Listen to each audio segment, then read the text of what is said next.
toliau džiaukimės viešpačiu, džiaukimės gyvenimu ir rinkimės viešpaties ramybę, kuri pranoksta, kaip Dievas mums sako, bet kokį mūsų supratimą ir samprotavimą.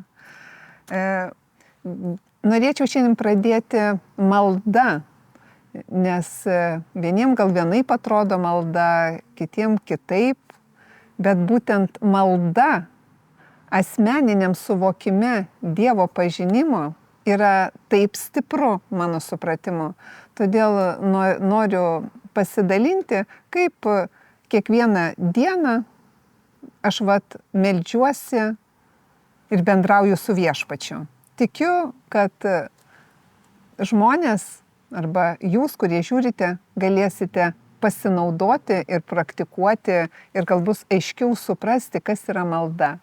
Malda mano supratimu yra žodžiai. Nežinote, ką sako viešpats, kad žodžiai yra arti, ne tai, kad arti, labai arti tavęs, tavo burnoje ir tavo širdyje. Kad pagal juos elgtumėsi, kad juos vykdytum. Dievas sako, kad žodžiai yra arti tavęs. Ir būtent malda, mano supratimu, kai aš kalbu Dievo žodžius, tai žinodama tai, koks yra Dievas man, kad jis yra geras, kad jis yra mylintis, kad jis manim rūpinasi, aš dėkoju Dievui už Dievo gerumą šiandien man. Ir žinau, kad mano žodžiai negrįžta tušti, bet kai aš meldžiuosi, tai reiškia, besąlygiškai bendrauju su Dievu, Dievas dalyvauja tame. Dievas, tas, kuris sukūrė žemę ir dangų, jis dabar kalba su manim, jis girdi tai, ką aš jam sakau. Ir aš sakau, ačiū tau Dieve už šitą dieną.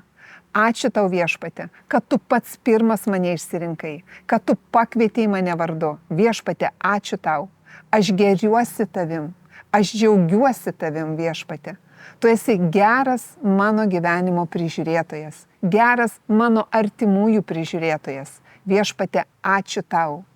Ačiū tau viešpate, kad tu išgydei visas mano ligas ir paėmei visas mano kaltes. Ačiū tau Dieve už gerą ir tobulą tavo valią mano gyvenime. Ačiū, kad tavo gera tobula valia reiškiasi šiandien mano ir mano artimųjų gyvenime dėl mano tikėjimo. Ačiū tau viešpate, kad duonos kasdieninės tu man šiandien duodi ir laimini mano rankų darbus, nes tu pats taip sakai, kad tu laimini visus mano rankų darbus, jei aš bendrauju su tavim, glaudžiuosi prie tavęs, vertinu ir branginu tave viešpate. Tu viską tai dėl manęs jau padarei. Ir aš dėkoju tau Dieve už tavo gerumą, kad tu ištikimas, kad tu nesikeiti. Ačiū tau viešpate. Ir dėkoju tau Dieve, kad tu saugai šiandien, dabar ir per amžius mane ir mano artimuosius nuo visokio pikto. Ir joks prieš mane nukaltas ginklas neturi galios. Kiekvienas liežuvis, kiekvienas viešpats sako liežuvis, kuris priešinasi tau, yra pasmerktas, nes tai viešpatės tarno mano vadinasi paveldėjimas. Ir aš tikiu, kad tas paveldėjimas veikia, kad Dievas mane užtarė, saugo. Jis mane globoja. Ir žinot, aš tuo tikiu, nes kai meldžiatės, Morkaus Evangelijoje sako, kai meldžiate, tikėkite, kad gaunate ir jūs turėsite, kad tai reiškiasi. Malda man yra, kad tai, ką aš kalbu su viešpačiu, kalbu tai, ką jis sako į mano gyvenimą, tai kalbu viešpačiu. Geriuosi viešpačiu, kad tai reiškiasi mano gyvenime. Iš nematomo tampa matoma. Žinot kodėl? Todėl, kad maldoj aš tikiu, bendraudama su viešpačiu, aš tikiu, kad tai reiškiasi. Ir žinot, ką malda duoda? Sustiprina patį besimeldžiantį, patį bebendraujantį su viešpačiu. Mane viešpats sustiprina. Ir jeigu atrodo yra labai sudėtinga aplinkybė, bet kai aš bendrauju su viešpačiu, meldžiuosi, kalbu tai, kad Dievas sako, aš prisipildau ramybę ir džiaugsmų, nes aš žinau, kad tai, kad Dievas sako, yra tiesa ir tai reiškiasi, o aplinkybės keičiasi ir praeina. Ir dėkoju Dieve, kad tu esi geras mūsų gyvenimo prižiūrėtojas. Tu pats taip sakai, kad tu esi gerasis mūsų ganytojas, kad tu vedi prie tylių vandenų, vedi į žaliasias lankas. Ir aš dėkoju Viešpatie, kad taip ir yra. Dėkoju tau Viešpatie. Pavyzdžiui, malda dėl vaikų, nes visiems mums yra labai svarbu, mūsų vaikai, vaikaičiai. Yra nuostabi malda, bendravimas su Viešpačiu, kalbėti, kad palaimintas žmogus, palaiminti mano vaikai, kurie nesielgia, kaip patarė bedieviai, nesėdi su apjuokiais, bet mąsto Viešpatį apie tavo žodžius dieną ir naktį, kad jie yra mano vaikai ir vaikaičiai, kaip medžiai prie upių pasodinti, jų lapai nevysta ir ką jie bedarytų, jie klesti ir jiems sekasi.